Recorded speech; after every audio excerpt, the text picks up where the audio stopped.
wabarakatuh. Bismillah wassalatu wassalamu ala rasulillah wa ala alihi wa sahbihi wa man walah. Allahumma la sahla illa ma ja'altahu sahla wa anta taj'alul hazna idha syi'ta sahla. Allahumma faqihna fid din wa 'allimna at-ta'wil. Allahumma anfa'na bima 'allamtana wa 'allimna ma yanfa'una wa 'allimna ma jahilna wa dhakkirna ma nusina. اللهم ارزقنا الإخلاص في القول والعمل وصلى الله على سيدنا محمد وعلى آله وصحبه أجمعين والحمد لله رب العالمين. Suara okey tak? Okey tak suara? Okey boleh. Macam mana tak? Baik. InsyaAllah kita sambung balik pengajian kitab Umdatus Salik wa Uddatun Nasik yang dikarang oleh Syekh Ibnu Naqib Al-Misri rahimahullahu subhanahu wa ta'ala wa nafa'ana Allahu bi'ulumihi fid daraini amin. Kita masih lagi dalam perbahasan tayamum. Katanya Al-Thani, yang kedua,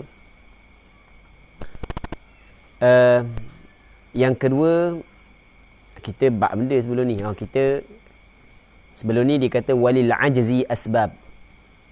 Lemah tu ada beberapa sebab. Maksudnya kita sebelum daripada kita nak semayang ataupun antara syarat sah semayang adalah kena suci daripada hadas kecil dan hadas besar. Betul tak gitu? Antara syarat sah semayang mesti kena suci daripada hadas kecil dan hadas besar. Alat yang digunakan untuk bersuci sama ada daripada hadas kecil ataupun hadas besar adalah air. Air adalah alat yang digunakan untuk bersuci. Kadang-kadang seseorang itu tidak mampu untuk guna air. Maka apabila tidak mampu untuk guna air, sama ada pada mandi wajib ataupun pada berwuduk, maka perlu dia kena tayamum. Tidak mampu guna air ni, dia ada beberapa sebab. Sebab yang pertama adalah faqdul ma', tidak ada air sungguh. Itu panjang yang kita bincang sebelum daripada ni. Yang keduanya, tak ada air juga. Yang keduanya, ataupun dia yang pertama tu dia panggil dia. Yang pertama dia panggil tak ada air sungguh. Faqdul ma' haqiqatan. Yang keduanya dipanggil faqdul ma' hukman. Pada hukum tidak ada air. Maksudnya air ada. Tapi nisbah hukum tak ada air kerana air tersebut digunakan ataupun untuk digunakan perkara yang lebih penting. Iaitu untuk menjaga nyawa dan seumpamanya. Okey, boleh? Jangan pula faham apabila anda kata lebih penting ni, jadi penting jaga nyawa lagi daripada jaga agama. Sedangkan sahabat Rasul pergi perang untuk meninggikan agama Allah sehingga menggadaikan nyawa. Tak. Bukan maksud lagu tu. Maksudnya dia minum ni dia tidak ada gantiang, tapi kalau berwuduk ada gantiang, ada badal. Maksudnya boleh digunakan boleh kita ganti dengan tanah. Tapi kalau kita dahaga ni, kalau tak ada air, tak boleh nak ganti dengan tanah. Boleh ni? Oh, dahaga air tak ada. Tak apa, kau tanah hilang dahaga. Tak boleh. Faham? Jadi, yang keduanya dipanggil tidak ada air pada hukum. Pada hukum tidak ada air. Pada sungguhnya, kalau kita tengok, ada air. Tapi oleh kerana air itu akan digunakan pada suatu benda yang lebih penting, maka dikirakan air itu tidak ada. Okey, dihukumkan air tak ada. Sebab tu dia kata Al-Thani, yang kedua adalah khawfu atshi nafsihi. Bimbang dahaga dirinya. Ataupun warufqatihi. Ataupun temang-temangnya. Dan temang-temangnya. Wa hayawanin muhtaramin ma'ah. Dan binatang yang dihormati. Yang ada bersamanya. Dia perkataan ma'ah ni dipanggil laisa biqaidin. Kita ada perkataan laisa biqaid. Ia bukan sebagai syarat. Cuma hanya nak menjelaskan kalau binatang yang ada bersama dia, kalau yang dihormati, untuk binatang tersebut perlu menggunakan air, walaupun air ada, dihukumkan air tak ada, boleh dia bertayamum. Maksudnya, kalau binatang tu tak ada bersama dia sekalipun, tapi binatang milik dia, kalau dia guna untuk bertayamum, tapi binatang milik dia ataupun milik orang lain, tak ada bersama dia, ada di rumah, dia pergi tak lain. Tapi kalau dia guna air tersebut, maka tak boleh lah nak minum ke binatang tu. Sebagai contoh, maka dia mengambil hukum yang sama. Takut kita pergi faham perkataan wa hayawanin muhtaramin ma'ah. Jadi kalau binatang tu tidak ada bersama dia, maka dia mengambil hukum yang lain. Bukan? Bukan gitu. Okey, boleh faham Faham tak, Amin? Ke tak faham? Okey, Amin. Leni, katakan Amin ada binatang. Binatang duduk rumah. Ada bersama tak sekarang ni? Tak ada. Faham? Binatang duduk mana? Duduk rumah. Adakah tidak diambil kira binatang tersebut? Padahal binatang ni dia diambil kira tak? Ambil kira je. Kalau air ada, memang ada, bukan tak ada air. Tapi kalau dia guna, maka binatang hak duduk rumah tu, hak yang tidak bersama dia akan dahaga, akan mapuh dan seumpamanya. Maka kata ulama, boleh dia bertayamum walaupun ada air, kerana air tersebut akan digunakan untuk binatang yang dimiliki oleh dia walaupun tidak bersama dengan dia. Okey, boleh faham? Jadi perkataan ma'ah ni dipanggil dia laisa biqaid. Okey, itu macam kita kata gini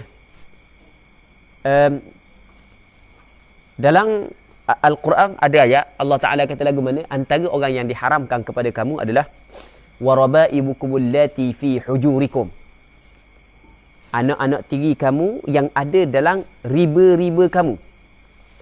Okey, perkataan fi hujurikum ni adakah menjadi syarat? Maksudnya kalau sekiranya anak tiri tu bukan berada dalam riba kita, maksudnya kita tidak jaga dia, dia duduk suku dah, dia duduk ngayah dia ke, duduk ngetuk dia ke, maka halal kita nikah dengan dia setelah daripada berlaku persetubuhan kita dengan mak dia. Tak. Kata ulama tetap tidak halal. Perkataan fi hujurikum laisa biqaid. Okey, boleh faham? Jelas tak faham? Faham tak lagi? Mazi. Kan sebab Allah Taala kata antara orang yang diharamkan kepada kamu wahai lelaki adalah warabaibukumul lati fi hujurikum min nisaikumul lati dakhaltum bihin. Anak-anak tiri kamu yang berada dalam riba kamu, tidak dalam ribamu, daripada perempuan yang telah kamu setubuhi dengan mereka. Oh, jadi kalau begitu anak tiri hamba dah duduk dengan hamba. Yang faham gitu. Sebab Tuhan kata kan fi hujurikum kan.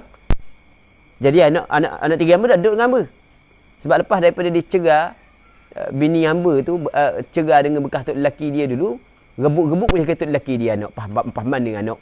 Lepas tu ni baru jumpa tu pun duduk ngetuk dia, bini hamba pun nak tengok tak boleh. Boleh tak hamba nak nikah dengan anak tiri hamba? Tak boleh juga. Kang dia dah duduk dengan hamba, kan Tuhan kamu fi hujurikum, kata ulama fi hujurikum laisa biqaid. Okey, boleh faham kan? Nampak tak? Dan apa dia sebut fi hujurikum kalau bukan qaid? Melihat kepada kebiasaan. Melihat kepada benda ghalib, melihat kepada kebiasaan. Okey, jelas kan? Sama juga ni. Jadi yang keduanya adalah bimbang, dahaga dirinya. Air bukan tak ada, air ada. Kalau dia guna untuk berwuduk, maka akan tak ada dah air lain. Air itu je yang dia akan guna untuk minum. Memang dahaga lah. Okey, dahaga. Air lain tak ada dah. Tapi kat kita ni payah nak jumpa benda gini sebab air kat kita banyak. Nu laut. Situ parit. Situ sungai. Keliling parit saja. Keliling parit. Air cari kita, bukan kita cari air sini. Kita pula elok daripada air. Pok kereta sikit, elok sikit. Kau tu ada air kat ni. Banyak sangat air tempat kita. Betul tak? Elok air kita. Kalau nak mandi kau, mandi kawasan mana? Cari pilih kau. Sebab banyak dengan air. Ya ki banyak je jadi pilih kau. Kalau tak ada pilihan dah. Baik. Takut dahaga dirinya. Wa rufqatihi. Rufqah ni jamak daripada rafiq, temang-temang hak yang satu perjalanan dengan dia. Kawan-kawan dia. Maksudnya bukan kira diri dia sendiri. Bukan hanya kira diri dia, orang lain pun kena ambil kira juga. Maksudnya kalau sekiranya air saat ni tu ada, kalau dia guna berwuduk, maka orang lain kehausan. Maka boleh dia tidak berwuduk dengan air tersebut, terus dia bertayamum. Tayamum kerana tidak ada air. Tidak ada air pada hukum. Hakikat ada air, oleh kerana air itu akan digunakan untuk minum orang-orang yang rapat dengan dia. Okey, boleh faham? Saat ni tu manusia. Diri dia manusia, kawan-kawan dia manusia. Lepas tu, lebih tinggi lagi. Lebih jauh lagi. Saat ni manusia, mula diri dia. Lepas tu luas sikit, manusia yang sekitar dia. Lepas tu lebih luas lagi, bukan setakat manusia. Hayawan. Dia hayawan ni sebenarnya manusia pun hayawan juga. Ke tak? Cuma kita kalau kata hayawan, marah. Haiwan, bahasa haiwan. Kita marah lah sebab perkataan dalam bahasa kita haiwan ni merujuk kepada binatang. Tapi dalam bahasa Arab, kalau sebut kata hayawan adalah malahu hayah. Setiap benda yang ada baginya kehidupan. Tu dia panggil hayawan. Kita hayawan tak? Sebab kita ada kehidupan. Kita hidup. Baik. Wa hayawanin muhtaram. Dan benda yang hidup yang dihormati oleh syarak. Dia ada binatang yang dihormati oleh syarak dan ada binatang yang tidak dihormati oleh syarak. Maksud dihormati oleh syarak adalah benda ma yahrumu qatluhu, binatang ataupun haiwan yang haram bunuh. Itu makna dihormati oleh syarak. Manakala hak yang tidak dihormati oleh syarak ghairu muhtaram adalah ma la yahrumu qatluhu, perkara hak yang tidak haram bunuh dia. Okey, ada benda hak yang haram bunuh dan ada hak yang tidak diharam bunuh. Faham? Jadi kalau air saat ni tu ada, tetapi untuk beri kepada, oleh kerana ada binatang hak yang dihormati oleh syarak, dahaga, kehausan, kita nak bagi minum kepada dia, maka tak ada masalah. Boleh kita tidak guna air tersebut untuk berwuduk. Boleh kita bertayamum. Nampak kan? Faham tak lagi?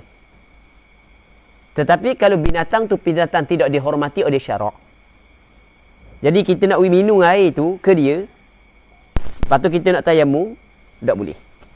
Tak boleh kita tayamum, tak boleh. Bahkan kita kena utamakan ibadat wuduk kita.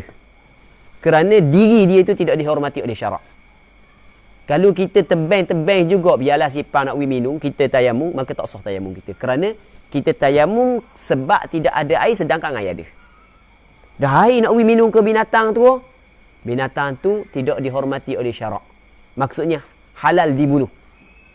Okey, boleh faham? Maka tidak diambil kira kewujudan dia. Wujud dia tidak diambil kira. Kehausan dia tidak diambil kira. Tetap kita kena utamakan wuduk kita.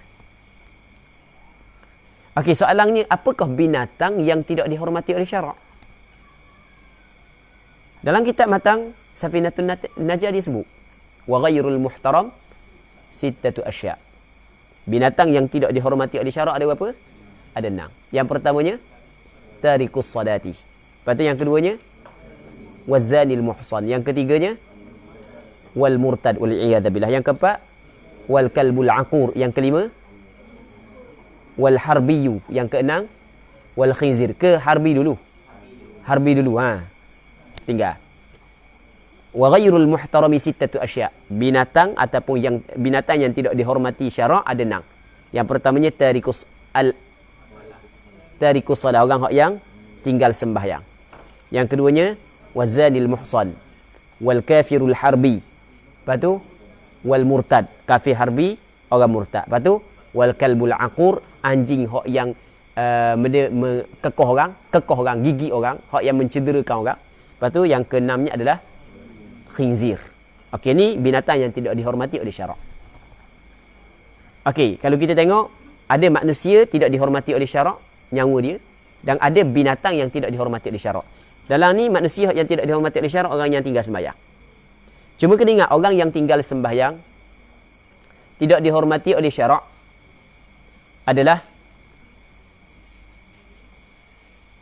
orang yang tinggal sembahyang tidak dihormati oleh syarak adalah setelah daripada pemerintah.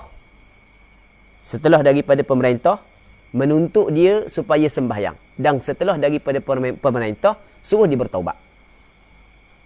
Dia apabila orang tu tinggal sembahyang dengan sengaja. Orang tu tinggal sembahyang dengan sengaja. Setelah daripada proses tertentu, maka pemerintah kena hukum bunuh. Itu mengikut pandangan majoriti ulama. hukum bunuh. Cuma bunuh ni kerana benda. Ini berlaku khilaf. Sembahyang fardu berlaku khilaf. Pandangan mazhab Imam Syafi'i, bunuh kerana pelaksanaan hukum hudud. Manakala mazhab Ahmad adalah kerana benda? Kerana benda? Kerana hukum murtad. Okey, lain. Jadi sepakat mengatakan jatuh hukuman bunuh di antara mazhab Syafi'i dengan mazhab Ahmad. Cuma sebab benda pelaksanaan hukum tersebut, mazhab Syafi'i mengatakan kerana benda hukum hudud. Mazhab Ahmad bin Hanbal mengatakan kerana benda hukum murtad. Nah, sebab mazhab Imam Ahmad bin Hanbal, orang yang tinggal sembahyang dengan sengaja, ia terkeluar daripada agama Islam. Tak gitu. Dalam mazhab Imam Ahmad bin Hanbal, kata Nabi sallallahu alaihi wasallam, al-ahdu alladhi bainana wa bainahumus salah. Perjanjian di antara kami dan mereka itu adalah sembahyang. Faman tarakaha faqad kafar. Sesiapa yang tinggal sembahyang maka sungguhnya kufur. Dalam hadis yang lain kata Nabi sallallahu alaihi wasallam, bainasyirki bainar rajuli wasyirki wal kufri tarkus salah. Perbatasan di antara seorang lelaki kekufuran dan syirik adalah meninggalkan sembahyang. Imam Ahmad bin Hanbal mengatakan kufur. Maka pelaksanaan hukum hudud kerana menjatuhkan hukuman ataupun bunuh saat itu kerana benda? Kerana hukuman riddah. Mazhab Imam Syafi'i kerana pelaksanaan hukuman hudud. Okey. Jadi boleh faham. Jadi apabila telah sabit kesalahan dia, cukup dah syarat dia, pemerintah suruh dia semayang, pemerintah suruh dia bertaubat tapi masih lagi berdegil, maka halal darah. Jadi apabila halal darah, kita tidak boleh mengutamakan untuk menyelamatkan nyawa dia berbanding dengan wuduk kita. Okey, boleh faham. Okey, itu yang pertama. Yang pertama dia tarikus salah. Yang keduanya az-zanil muhsan. Pengzina yang pernah berkahwin. Maksudnya dia pernah merasai persetubuhan yang halal. Tiba-tiba dia berzina pula. Maka hukuman dia adalah rejam sampai mati. Asy-syaikhu wasy-syaikhatu idza zanaya farjumuha albattata. Ini di antara ayat Al-Quran yang dinasahkan tilawah. Tapi masih lagi dikekalkan hukum. Lelaki yang berzina, yang tua dah, perempuan yang tua yang berzina, maka hendaklah kamu rejam keduanya sama sekali. Rejam sampai mati. Jadi apabila sabit kesalahan, maka nyawa dia tidak dihormati oleh syarak. Okey, boleh faham? Bab semayang ni jangan main. Bab zina pun jangan main. Melibatkan nyawa. Jangan main. Na'udzubillah min dzalik. Okey, berapa dah?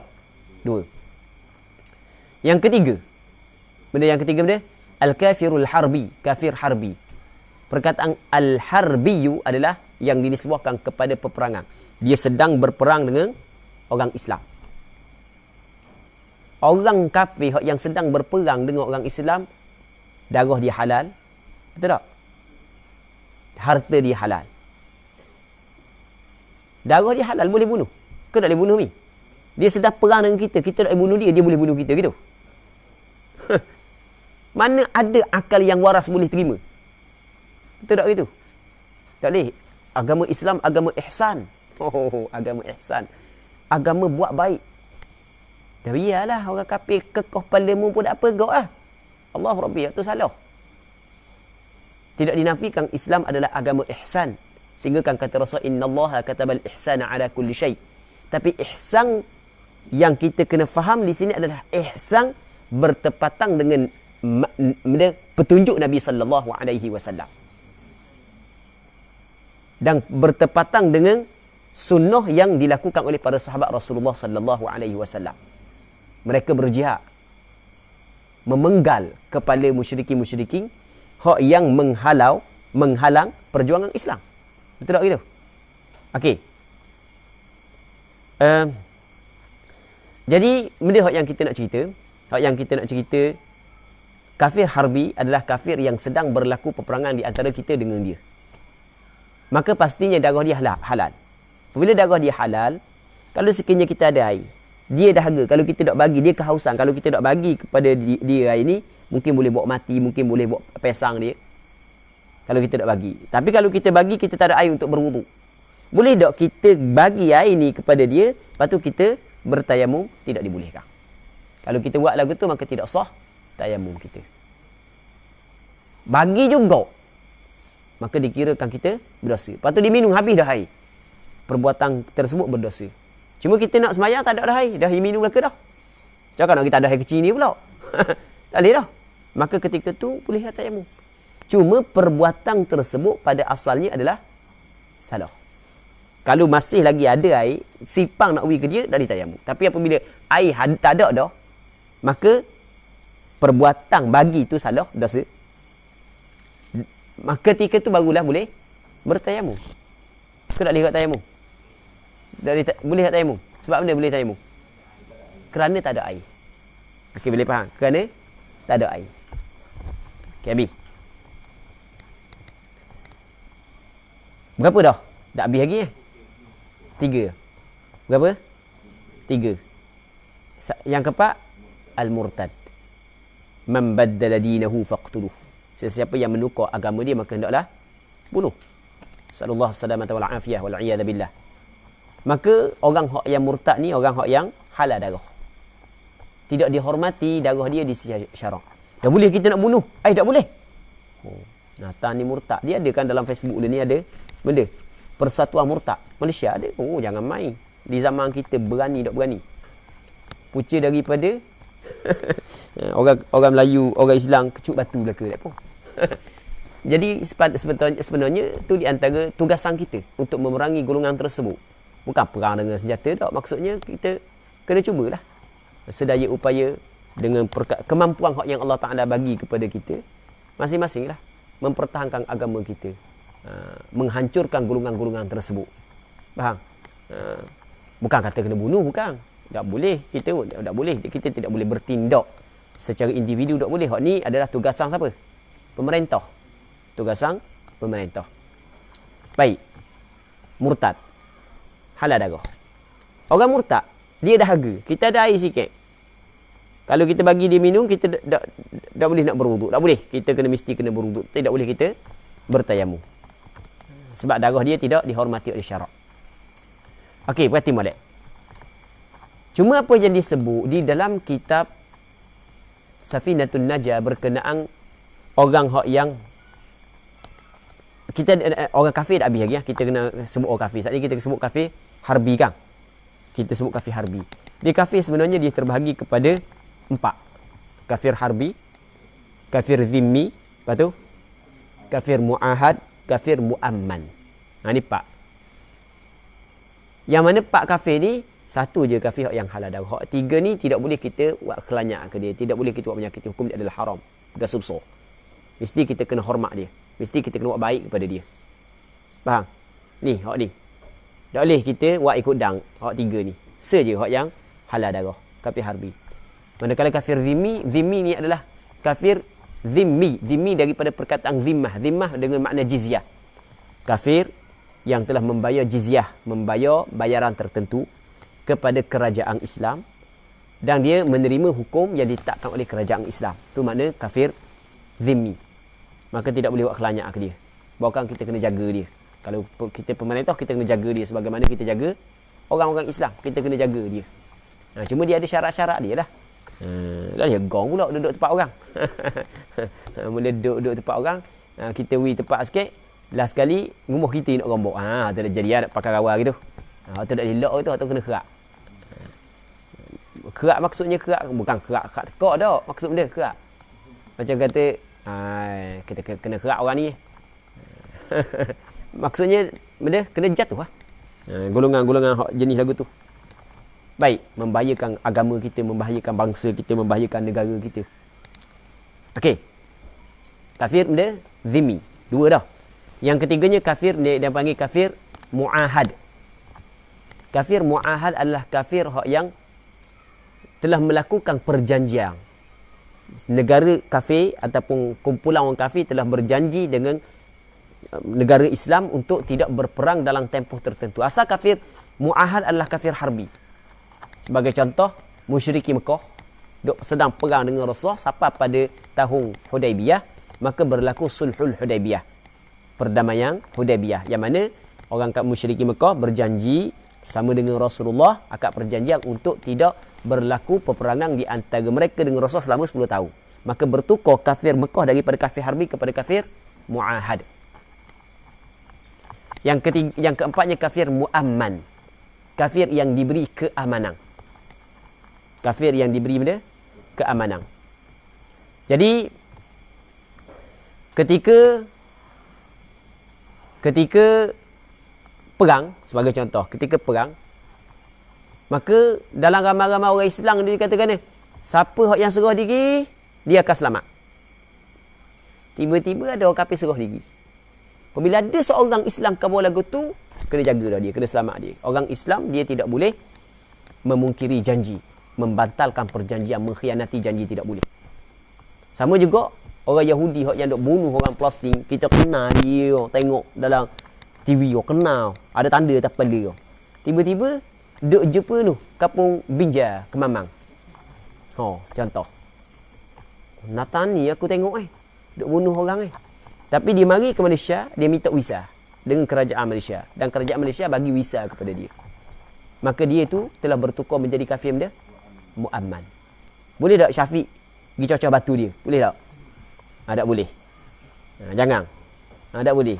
Curi lipat dia, tengok kasut mahal, curi lah. Nak jahat nak buat ke rakyat Palestin. Sebagai contoh, boleh tak? Tak boleh. Sebab dia kafir muamman. Okey, faham kan? Kan ada masalah? Apa yang penting suara je, badan tak penting. Okey je lah. Okey, cuma selagi sebelum kita pergi kepada binatang pula, kita kesebut yang pertamanya orang yang tinggal sembahyang, yang keduanya penzina, yang ketiganya kafir harbi, yang keempatnya murtad. Imam dia tak ingat.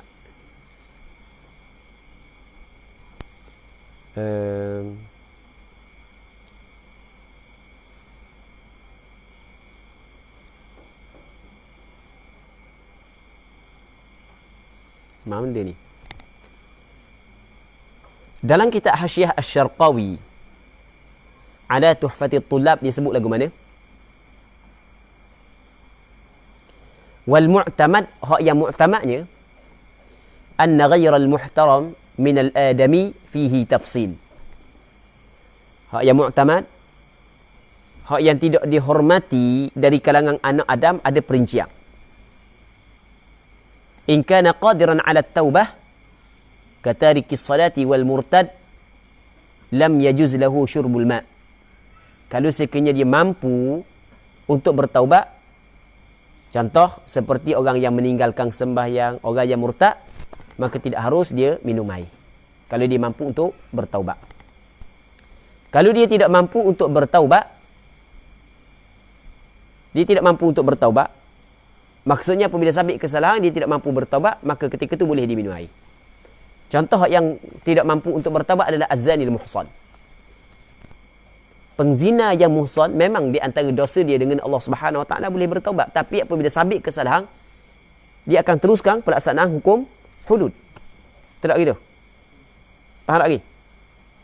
Maka dia boleh dia minum air. Maksudnya memang ada pandangan sebahagian daripada ulama mengatakan az-zani al-muhsan nyawut apabila ada air, kalau dia dahaga, kita tidak boleh bagi air kepada dia, bahkan mesti kita kena guna air tersebut untuk berwuduk. Biar dia gitu.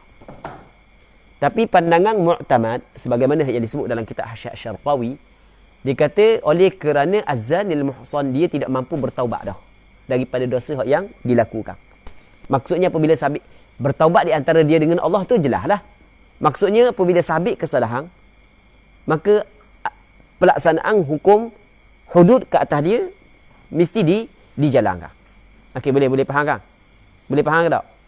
Maka ketika tu dia boleh minum air dan boleh dia bertayamum. Itu mengikut pandangan mu'tamad. Berbeza dengan tarikus salah al-murtad, sebab dia boleh bertaubat. Orang yang meninggalkan sembahyang, dia boleh tak bertaubat? Lagu mana dia bertaubat? Dia kena sembahyang. Faham? Jadi kalau guna air, mu sembahyang. Guna air minum, mu sembahyang. Okey, aku bertaubat, aku sembahyang. Okey, bagi ke dia. Okey, jelas kan? Atau apa yang disebut dalam kitab? Benda Hasyiah Asy-Syarqawi ala Tuhfatit Tullab. Juzuk yang ke berapa ni? Juzuk yang pertama muka surat 209. Baik. Seterusnya kita ambil lagi 2 lagi. Panjang dah ingat 2 lagi, banyak lagi ke lain. 2 lagi. Benda al-kalbul aqur, anjing hak yang menggigit. Anjing hak yang kekoh orang, yang mendatangkan mudarat. Anjing yang mendatangkan mudarat, maka halal darah, sunat kita bunuh. Kekoh orang, kejar orang. Tok Imam nak pergi mayang pas dalam sungai sebagai contoh. Kejar anjing hitam kat belakang tu sebagai contoh. Tok Imam pula menakut apa dengan anjing. Sebagai contoh kan mendatangkan mudarat kan. Okey, maka sunat bunuh. Di anjing dia terbagi kepada 3. Anjing yang mendatangkan mudarat, anjing yang mendatangkan manfaat, yang ketiganya anjing tidak mendatangkan mudarat dan tidak mendatangkan manfaat. Anjing mendatangkan mudarat sunat bunuh. Anjing mendatangkan manfaat haram bunuh. Yang ketiganya anjing yang tidak mendatangkan manfaat dan tidak mendatangkan mudarat, ulama berselisih pandangan. Sunat bunuh ataupun tidak. Ada setengah kata haram bunuh, ada setengah kata boleh bunuh. Okey. Yang ke seterusnya antara benda yang dia tidak dihormati oleh syarak adalah babi. Tak kira babi orang pelihara ke, babi hak hutang ke, tak kira asal yang terpenting babi. Tapi babi air tak termasuk. Babi air nama je kita panggil babi, tapi dia tidak termasuk dalam spesies babi hak yang tidak dihormati oleh syarak. Babi air masalah lain. Baik. Okey, habis. Katanya walau fil mustaqbal, walaupun dahaga itu fil mustaqbal. Mana fil mustaqbal? Akan datang. Bukan sekarang, akan datang. Sekarang, esok. Wa yahrumul wudu hina idzin, dan ketika itu haram berwudu. Haram berwudu sebab kalau berwudu menyebabkan kehausan yang boleh membahayakan. Maka tak boleh berwudu pada ketika itu. Dan nak sembahyang, tayamum lah. Payah benda. Fayatazawwadu li rufqatihi wa yatayammamu bila i'adah. Maka dia jadikan air tersebut sebagai bekalan bagi kawan-kawan dia. Yatazawwad. Wa tazawwadu fa inna khairaz zadi taqwa. Dan hendaklah kamu berbekal. Sesungguhnya sebaik-baik bekalan itu adalah bertakwa kepada Allah Subhanahu wa ta'ala. Lepas tu wayatayammamu, lepas tu dia bertayamum. Dijadikan air itu sebagai bekalan untuk teman-teman dia dalam permusafiran. Dan dia bertayamum tanpa perlu mengulangkan kembali sembahyang tersebut. Bila i'adah. Bila i'adah maksudnya tanpa memerlukan kepada mengulangi sembahyang. Tak perlu ulang dah. Cukup dah. Gugurlah kefarduan. Sembahyang tersebut dengan tayamum saat ni. Al-thalith yang ketiga. Sebab lemah daripada menggunakan air yang ketiga adalah maradun yakhafu ma'ahu talafun nafs au udwin au fawatu manfa'ati udwin au huduthu maradin makhufin. Maksudnya sakit ataupun maradun yukhafu ma'ahu, boleh juga baca gitu, yang dibimbangi, yang dibimbangi ma'ahu, bimbang talafan nafs, akan binasa diri, boleh bawa kepada mati. Kalau baca yukhafu, kita baca dengan talafun nafs, naib fa'il. Ditakuti akan perkara tersebut.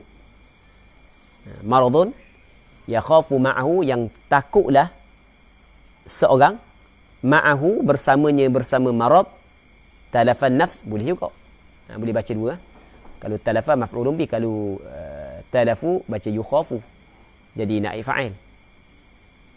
Bimbang akan talafan nafs, akan binasa diri, nyawa.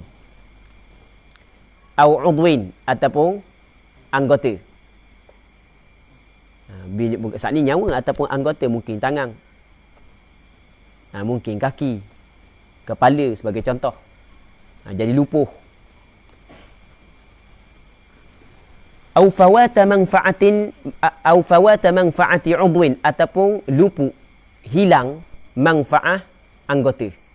Jadi dok binasa terus, dok cabut terus anggota.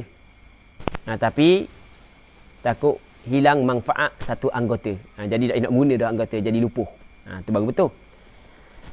Au hudutsa maradin makhufin, ataupun berlaku sakit yang dibimbangi. Sakit teruklah. Au ziyadata maradin, ataupun takut bertambah sakit. Sakit dah, takut tambah sakit. Au ta'khiral bur'i, ataupun lambat sembuh. Au syiddata alam, ataupun bersangatan pedih. Kau tak tahan. Au syai'an fahishan fi 'udwin zahirin, ataupun sesuatu yang keji, yang teruk pada anggota yang zahir. Maksudnya kecacatan yang teruk pada anggota yang zahir. Jadi kalau dia guna air, maka mungkin akan berlaku kecacatan yang teruk. Kalau sikit-sikit, itu tak ada masalah. Pada anggota zahir. Anggota zahir ni anggota yang terdedah ketika bekerja. Kalau pada anggota yang tersembunyi, maka tidak menjadi masalah. Jadi sekarang ni, antara perkara yang boleh seorang tu bertayamum, walaupun ada air, adalah kerana sakit. Sakit yang dia cerita belaka dah saat ni. Dan adakah mesti kena mengambil nasihat doktor, ataupun cukup mengikut pandangan dia sendiri? Okey, boleh faham. Adakah mesti kena pergi jumpa doktor? Doktor kata tak boleh pak, tak boleh guna air, barulah kena tayamum, ataupun cukup pengetahuan yang ada pada diri dia, boleh dah untuk dia bertayamum? Kata dia lagu mana? Wa ya'tamidu fihi ma'rifatah, dan i'timadlah ia seorang padanya, pada sakit saat ni tu, akan pengetahuannya.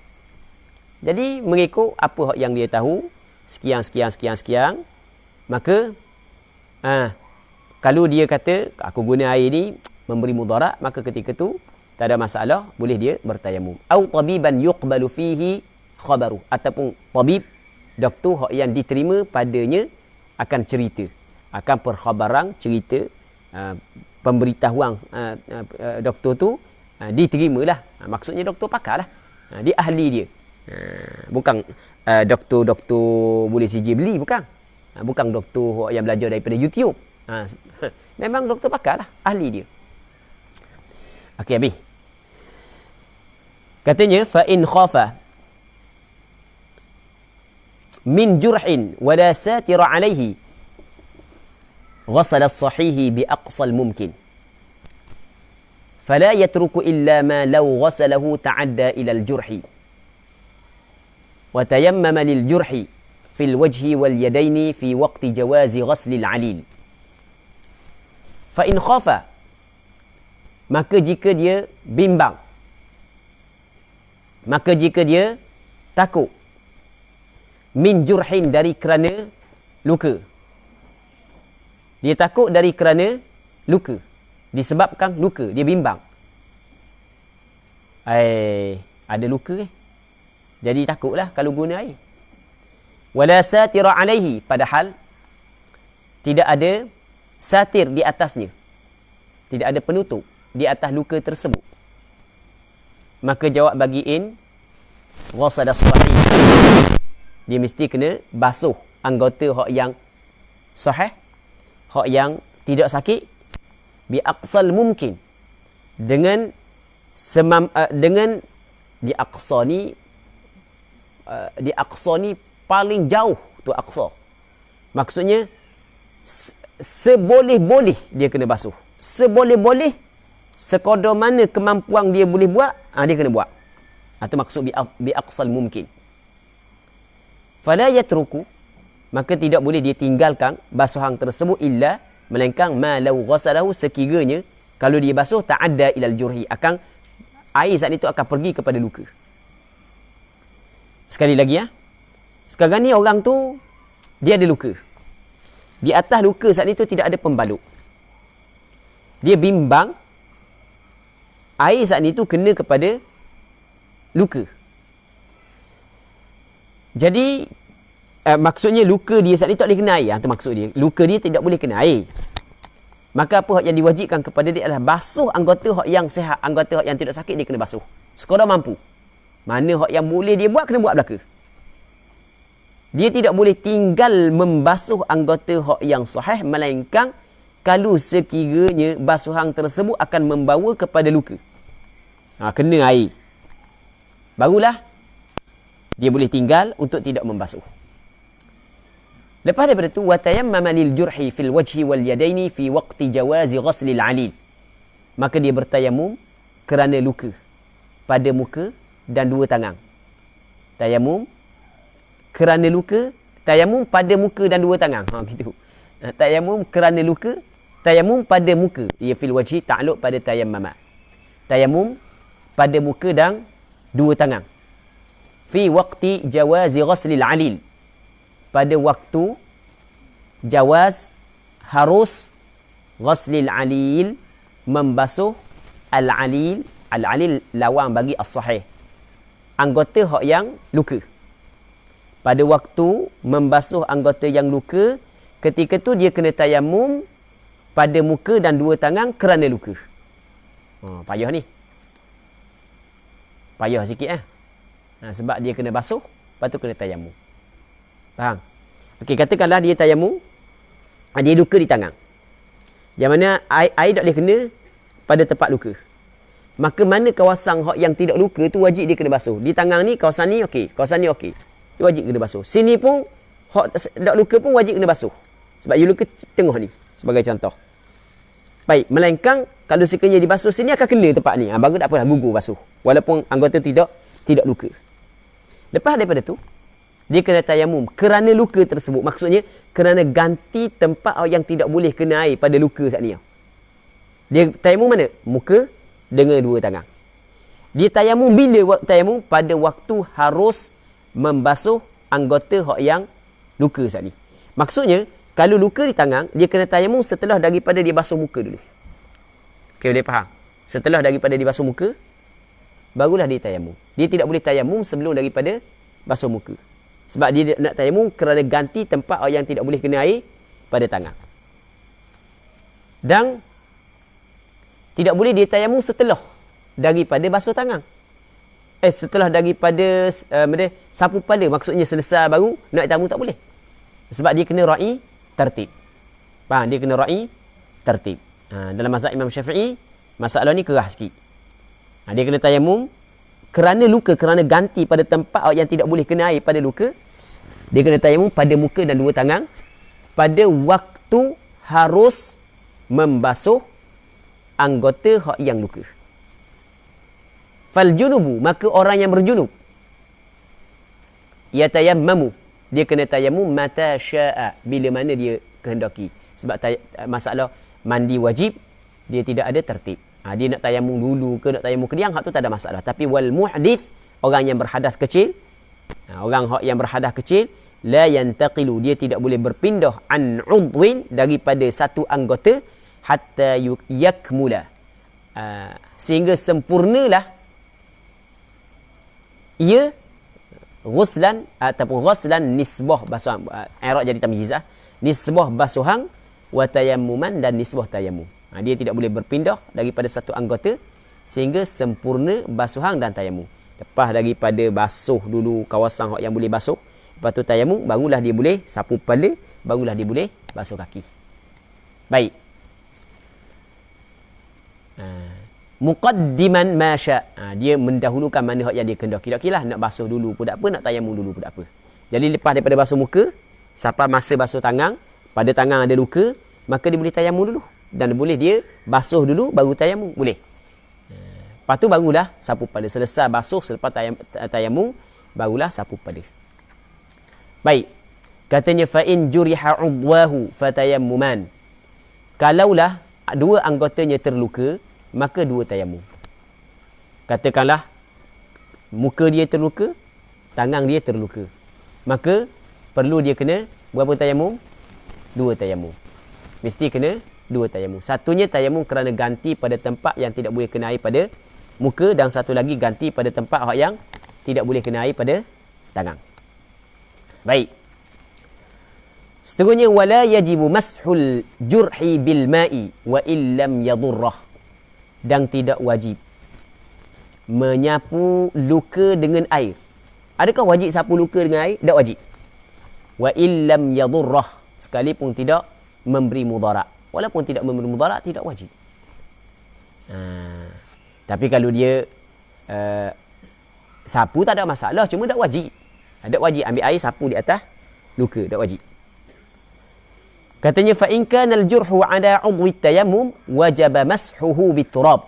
Sekiranya luka itu di atas anggota tayamum, maka wajib sapu luka tersebut dengan tanah. Mesti kena sapu dengan tanah. Bukan mesti kena napak tanah. Jadi kita tepuk saat itu, tempat luka tu mesti kena kita lalukan tangan di atas tempat tersebut.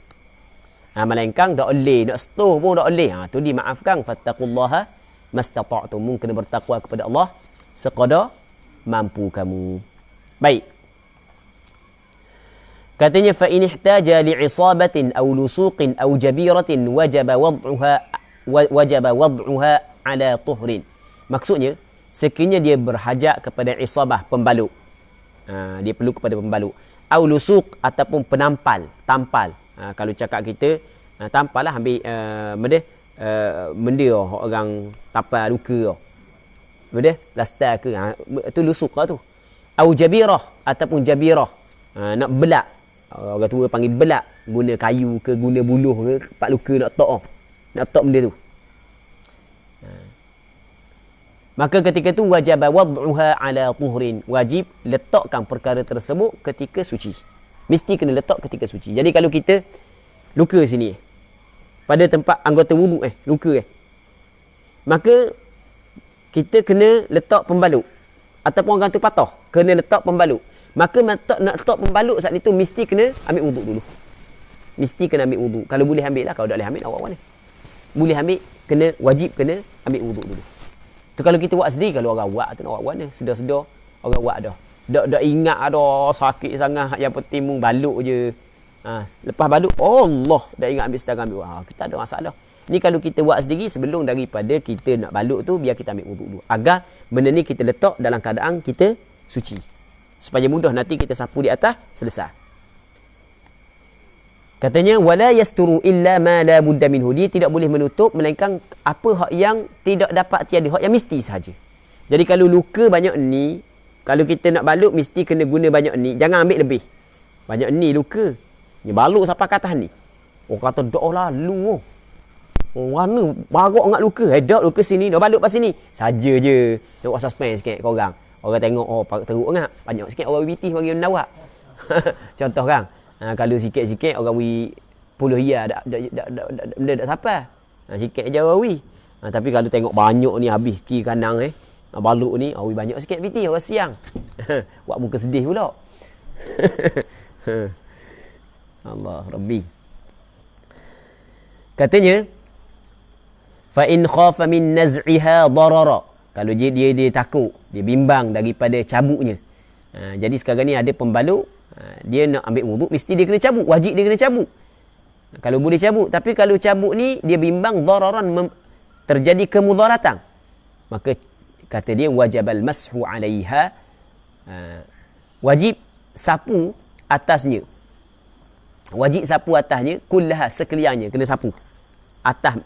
Atasnya, wajib sapu di atasnya kulliha, boleh taukid bagi ha, alaiha, ala al-isabah, lusuq, jabirah saat itu kulliha, semua sekali sapu belaka, ambil air sapu bil ma' dengan air, ma'a ghasli sahih, serta basuh anggota hak yang sihat, anggota hak yang tak luka. Anggota hak yang tak luka basuh, anggota hak yang luka, hak yang ada pembalut kena sapu air atas. Lepas tu saat ni wajib sapu. Serta basuh. Lepas tu wat tayammum, dan serta tayammum. Kama taqaddam, seperti barang yang telah lepas. Tayammum macam kat lepas dah. Jadi kalau ada pembalut, kalau dia nak buang, dia pada asal wajib kena buang. Mula kena buang dulu. Sebab mesti kita kena ratakan air. Apabila ada penghalang, mesti kena buang. Kalau tidak boleh buang kerana ada mudarat, ada masalah, nak buang mana? Sakit apa semua sekali, maka biarkan gitu. Benda yang perlu kita kena buat, basuh anggota yang okey, yang tak ada masalah, yang tak luka. Lepas tu, atas pembalut saat itu, kita kena sapu air semua sekali. Lepas tu kena tayammum. 3 perkara yang perlu kita kena buat. Seterusnya katanya fa in kanatil jirahatu fi ghairi udwi tayammum lam yajib mashuha biturab. Maka jika adalah luka itu pada selain daripada anggota tayammum, tidak wajib menyapukan luka itu dengan tanah. Kalau bukan pada anggota tayammum, tak perlu kena tanah lah. Tak perlu sapu atas tanah. Ni masalah yang tak ada pembalut. Ni masalah tak ada pembalut. Tadi ada pembalut, selesai dah. Ni tak ada pembalut pula ni. Sekarang ni anggota luka saat ni tu duduk di kaki. Kaki bukan anggota tayammum. Maka adakah wajib dia kena sapu juga tanah pada tempat luka yang tidak boleh kena air? Kata ulama, tak, cukup tayammum sebagai ganti tempat yang tidak boleh kena air saat itu. Fa in arada an yusalli fardan akhara lam ya'udil junubu ghuslah. Maka jika berkehendak, berapa dah jam?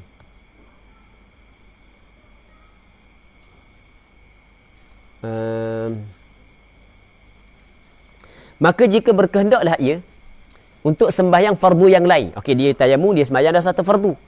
Tiba-tiba dia nak sembahyang pula fardu yang lain. Lam ya'udil junubu ghasla. Orang yang berjunub tidak perlu mengembalikan basuh. Tak perlu basuh dah. Pakai tayammum saja. Sebab dia satu tayammum untuk satu fardu. Adakah dia kena basuh semula? Tak perlu basuh dah. Tak perlu mandi pula dah. Jadi tak perlu basuh tempat yang anggota sahih. Cukup tayammum saja. Wa kadzal muhdits, seperti ini juga orang yang berhadas. Maksudnya orang yang berjunub ke, orang yang berhadas ke, tak perlu basuh semula dah. Cukup tayammum sahaja. Waqil, melainkan kalau dia ketuk tu kena basuh semula lah. Ni tak ketuk lagi sebab dia satu tayammum, hanya satu fardu sahaja.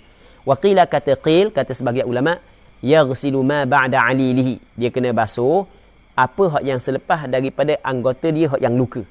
Kena basuh semula. Ni bagi orang yang muhdis, orang yang berhadas kecil. Katakanlah luka dia di tangan. Luka dia di tangan. Benda anggota selepas luka, sapu kepala, basuh kaki. Jadi dia kena tayammum. Lepas tu dia pun sapu kepala, ambil air, basuh kaki. Dia faham tak? Kena faham ni? Okey, tadi. Berarti tadi. Luka dia di mana tadi? Di tangan. Faham? Luka dia di tangan. Jadi apabila luka dia di tangan, dia ambil wuduk lagu mana ambil wuduk? Basuh muka dulu. Betul? Lepas tu, basuh tangan. Sapu kepala lalu. Kena tayammum dulu. Cuma nak tayammum dulu pun tak apa, nak basuh tangan pun dulu. Tak apa kan? Betul tak gitu? Lepas daripada dia tayammum, tayammum ni kerana dia kena ganti tempat yang tak boleh kena air pada tangan. Betul? Lepas daripada tu, disapu kepala. Sapu kepala mesti berlaku selepas daripada basuh dan tayammum pada tangan. Betul? Betul? Lepas tu, basuh kaki. Okey. Nak semayang asar, dia tak ketuk lagi. Dia tidak berlaku perkara yang membatalkan wuduk. Maka tetap dia kena tayammum pula. Sebab satu tayammum hanya untuk satu fardu sahaja. Adakah perlu dia kena basuh semula? Benda yang selepas daripada anggota yang cedera saat ni. Kena sapu mula kepala, kena basuh mula kaki. Faham tak lagi? Kan saat ni dia tayammum, lepas tu dia sapu. Adakah dia kena buat semula? Berlaku khilaf. Pandangan mu'tamad kata tak lah. Okey, boleh faham. Namun ada pandangan yang kedua kata mesti dia kena buat semula selepas daripada tayammum anggota yang dilakukan selepas daripada tayammum tadi. Boleh faham. Okey, habis. Wallahu subhanahu wa ta'ala a'la wa a'lam, wa sallallahu ala sayidina Muhammad wa ala alihi wa sahbihi ajma'in. Walhamdulillahi rabbil alamin.